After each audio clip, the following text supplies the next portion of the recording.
Hello everyone, and welcome back to Let's Play Dragon Age Origins. Last we left off, we were going through the rounds, chatting with our companions. It's always a good idea to get to know them as you go, anyway. We were in the middle of talking with Zevran. Care to answer some questions? Alright, but I get to stare at you luridly while you do so. Since we did just finish the Brasilia Forest, what is your opinion of the Dalish? I know little enough of the Dalish other than the fact that my mother was one, or so I was told. She had fallen in love with an elven woodcutter and accompanied him back to the city, leaving her clan behind for good. And there, of course, the woodcutter died of some filthy disease and my mother was forced into prostitution to pay off his debts. Oldest tale in the book. Zevran, that's horrible. Is it? It seemed normal enough a tale growing up. No different than the other elven boys in the whorehouse. I didn't know my mother either, of course. She died giving birth to me. My first victim, as it were. Rather morbid way of thinking of it. By the whores. It was a happy enough existence, ignoring the occasional beating. Until eventually I was sold to the crows. I brought a good price, so I hear. My God, that's so tragic. I'm so sorry for you, Zevran. Ah, compassion and beauty both in the same woman. It is a delight, truly, though what you say is unnecessary, even if it is appreciated. It could have been much worse. Shall I tell you about what happened to the other whorehouse boys who did not fetch a decent price with the crows? Surely your life has not been so idyllic. People like you and I are not the product of happy lives of contentment, after all. You can say that again. My original point is that my mother's Dalish nature was always a point of fascination for me. Through all the years of my crow training, the one thing of my mother's that I possessed was a pair of gloves. They were of Dalish make, I knew that much, and beautiful. I had to keep them hidden, of course, as we were not allowed such things. Eventually, they were discovered, and I never saw them again. Has there been no joy in your life at all? Oh, there has been plenty. To tell the truth, it is because I expected nothing more. Still, even I eventually thought that it would be better for me if I ran off to join the famous Dalish when one of their clans drew near Antiva city. Naturally, the reality did not live up at all to the fantasies I had constructed as a boy, staring at those gloves. But such is life. Come, enough talk of the Dalish. Let us move on.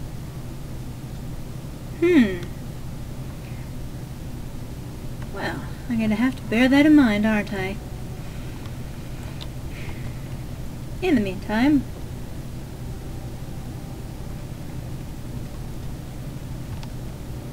Hello. I don't care. Let's have a word with Leliana. I was just thinking about what happened to the elves, and I'm reminded of a song sung to me many years ago.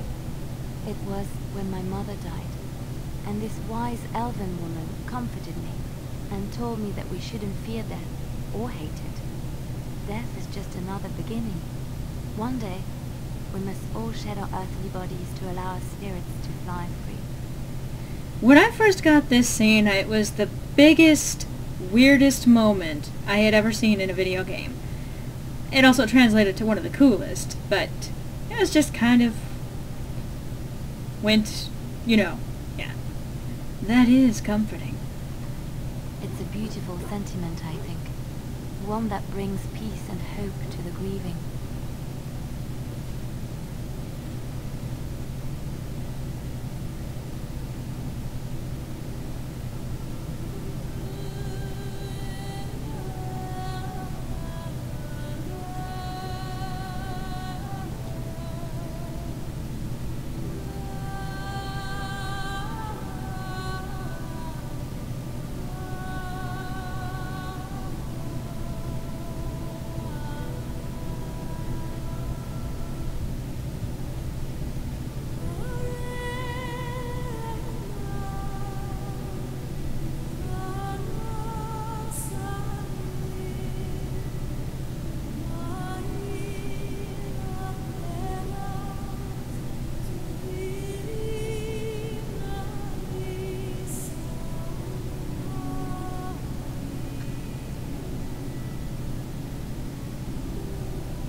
Staring contest!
And we're just going to pretend you didn't just spontaneously break out into song.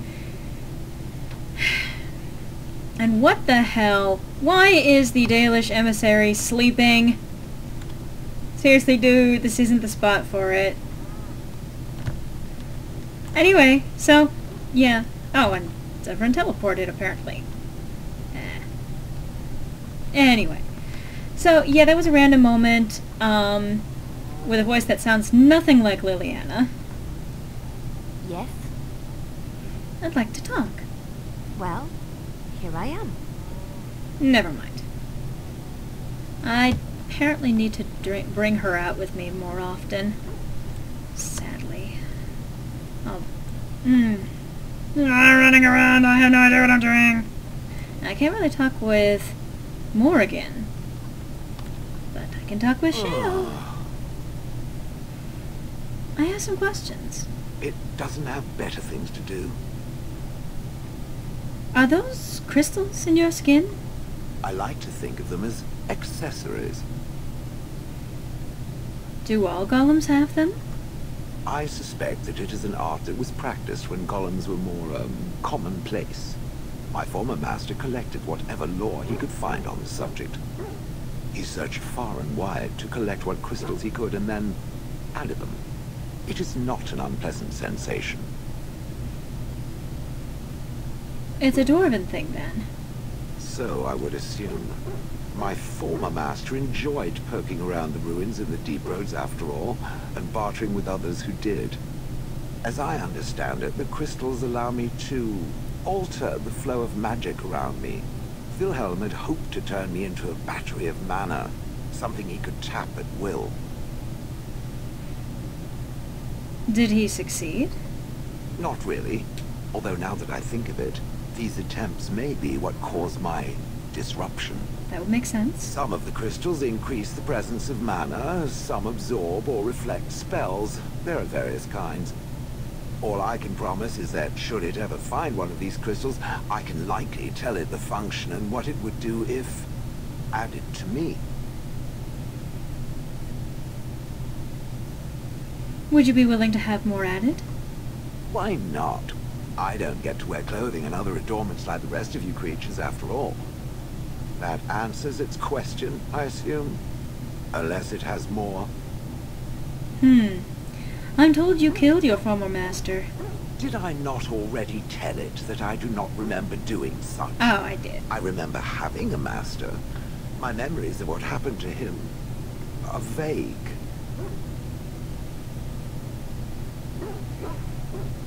Vague, but not non-existent. Clever and true. Oh, very well. Let me see what I can recall. My former master enjoyed experimenting upon me. I remember that much. There was tinkering with spells, and then the crystals. He was very eager to alter my function, I think. What sorts of experiments? Bah, I am no mage, and he did not explain himself to me, any more than it would explain itself to a sword. He possessed my control rod, and back then, it would have prevented me from doing anything he did not command me to, no matter how I might have wished to. So what happened? I am unsure. He was experimenting, and then nothing. So he hit the kill me button by accident? Oh, ho, ho. It does like to laugh, does it? But who knows? I may have such a thing. And then he was gone. I was standing where I was, in the village, and I could no longer move. The villagers came, poked and prodded me in fear, and then realized they could neither move me nor destroy me. So they simply left me. And in time I forgot I hadn't stood there all along. That must have been terrible. I'm sorry. In fact, at first I found it more of a relief. For so many years I'd had to leap to that little toadstool's every command. Get this, pick up that, put it down, pick it up again. The gall! At first I'd hoped he'd simply decided to leave me there paralyzed. An acceptable trade-off. After years passed, I simply stopped caring. Maybe it has something to do with your crystals. Possibly. Except that he was not experimenting with the crystals at the time, I think. But my memory is not good. It may be correct. Whatever the mage did seemed to render the control rod useless, for which I should be thankful, yes? And provided it doesn't decide to copy his experiments, not that I would allow it, it is nothing to fear from me. Much. Sounds good to me. The things that it fights, and it fights things often, that is a different story. Let us get back to the walking and the fighting. My stone is beginning to itch again. She approves, +8. Well, so let's chat some more. I have some questions. It doesn't have better things to do. No, I really don't. How did you end up in Honleith? Do you remember? Oh yes, that I remember quite well. My former master, the Mage Wilhelm, he brought me. As I recall, he had acquired some position with whatever lord ruled the land. I, being little more than a glorified possession at the time, was brought along. Oh, how he enjoyed impressing the villagers with me. Gollum snarl at that villager there, be fearsome. And of course, I would have to do it.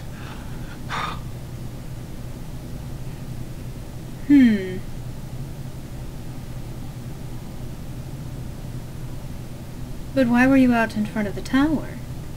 That is where Wilhelm kept me. He wanted me out in the open where I could be frightening like a scarecrow. I was supposed to watch for thieves. Plus, his wife didn't want me indoors. She said there wasn't room for me. Hag. His wife? I was once larger, 10 feet tall. Then the loathsome hag complained that I couldn't fit through the doors. So the mage had me shrunk down. Can it believe it? And she still wanted me out. How does someone shrink a golem? With a chisel. And a lot of nerve. I would have thought you'd enjoy scaring humans.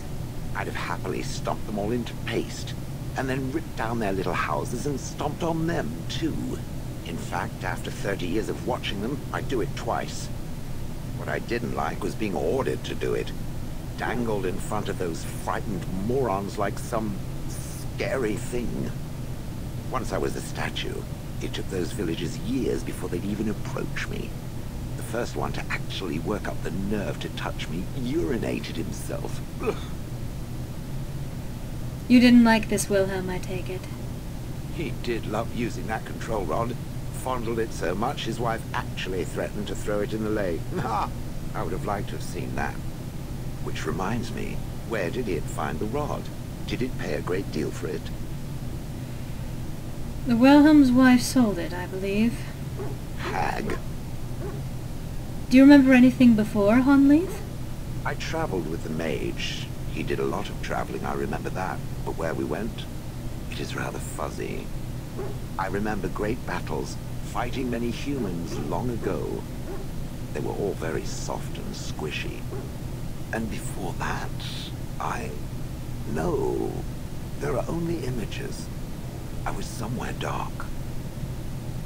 Just how old are you, exactly? I have no idea. Wilhelm used to brag that the dwarves stopped making golems centuries ago. I do not age as you soft creatures do. Sadly, my memory is no better. Plus, I get bored and stop paying attention. Interesting. I'm done asking about that. Good. I was just about done talking about it. It does like to have a good chat now and again, doesn't it? But she approves +2. Where does that put her? Huh, at 27. I've watched a lot of humans in my time. It should be aware that I have decided that it is not much like any of them. But I am human. Technically, perhaps. But according to the many years I spent observing the average human in Honleaf, I doubt it has much in common with them. Surely it must come from some superior lineage, yes? Some breed of flesh creature that has decided to elevate its genetic stock above its natural shortcomings? I do like that there's a backhanded compliment in there somewhere, but my father was the Terran of Highover. Oh, then that must be it. I knew there had to be some reason, it being a human and all. I would appreciate if it didn't spread around that I said anything. Humans might start to get the wrong idea. They might start thinking their race is not completely hopeless. And we wouldn't want that. Indeed. Can it imagine the horror? Oh. Now, let us crush something into a fine paste before it starts to think I've gone all soft. Perish the thought. Oh, she has some delightful conversations. It speaks. Ah, I have some questions. It doesn't have better things to do. Of course not! How did Wilhelm come to acquire you? That part I know, as Wilhelm often bragged about it to whomever was willing to listen to him. He claimed to have found me in the deep roads. I was in the ruins of a Tig, he said, deactivated, with my control rod not far away. You don't know why you were there? I think I remember a battle. It was long before, and then there was darkness. In short, no, I do not remember why I was there. It makes no difference. What was Wilhelm doing in the deep roads? It was a hobby of his, scavenging. One of the reasons he traveled so much is that he was looking for entrances into the deep roads, old places the dwarves had long forgotten. And then he would sneak down and search for magical treasure, before anyone was the wiser. Wouldn't that have been dangerous? Indeed. He had spells that allowed him to remain hidden and move quickly, but he had no defense against the blight and worried constantly that he would get sick. If any darkspawn showed themselves, he fled. More often, he would have to fight other scavengers, dwarves who had become tainted. In the end, it killed him. I mean, he found me there, right? So, if he hadn't found you? I wouldn't have had to put up with the twit, and I would be none the wiser. I don't think I was aware while I was there. Not like in the village. Or perhaps I was. Perhaps that was the dark place, and I simply couldn't see anything. How long could even I sit in the darkness and stare out at nothing, never sleeping? Oh, I do not wish to think of that. I wouldn't either. Do you know where in the deep roads this was? No. That secretive bastard refused to tell me. I would ask and ask, but no. He used to say that one day, if I were compliant and didn't talk back at his wife, he would take me there and I could look around myself. Rotten, lying bastard. If I had his head in my hands now, I would squeeze it like a giant lemon. Squish. Let's move on. On then. It speaks. I have some questions. It doesn't have better things to do. You watched that village day and night for years? I do not sleep, so yes, and I thank it for reminding me. Try to imagine, if it will, what it would be like to be surrounded by nothing but boring peasants, all oblivious to it.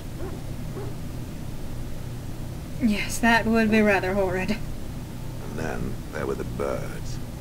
A whole village full of pigeons and ravens and sparrows all perching on me day in and day out. Sounds a little messy. Those foolish villagers would spread birdseed near me, drawing the birds, because they thought having birds perch on me was quaint. Quaint! If there hadn't been the occasional kind soul to scour me clean, I don't care to discuss this anymore. I can't blame you on that.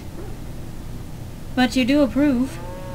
In fact, you approved quite a bit over this conversation.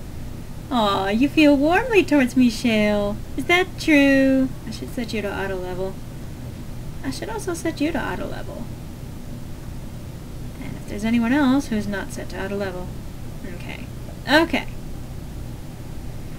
Ah, very sweet. We learned quite a bit about Shale today, didn't we? Oh, yes. Anyway, we're just about out of time for this installment of Let's Play Dragon Age Origins, but next time we should be moving on to Orzammar. After all, we've had all the conversations with everyone that we can. Yeah, it's about time to move on and deal with the dwarves. I'll see you next time, folks.